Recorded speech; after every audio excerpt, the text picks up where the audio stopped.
அடுத்தது மணப்பாறையில் மாடு கட்டி.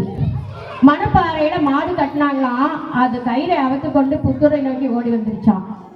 புத்தூர்ல இருக்கிற பள்ளி மாணவர்கள் அதை பிடிச்சிட்டாங்களாம். அதை பிடிச்சி ஏர் ஓட்டி நடவு நட்டு களை பிடுங்கி அறுவடை செஞ்சு சூரியனுக்கு பொங்கலிட்டு மாட்டுக்கும் பொங்கலிட்டு மாட்டு பொங்கலையும் கொண்டாடி ஜல்லிக்கட்டையும் நிறைவு செய்து உழவு தொழிலின் சிறப்பை நடனமாக நாங்களும் ஆடுகின்றோம். வாருங்கள், நாங்களும் எல்லா விதமான காரியங்களிலும் தலை சிறந்தவர்களாக இருக்கின்றோம். இனிவரும் காலங்களில் நாங்களும் ஜல்லிக்கட்டு ஆடி நாங்களும் மாட்டையும் பிடிப்போம் என்று நடனம் மூலம் விளக்க வருகிறார்கள் என் பள்ளி மாணவர்கள்.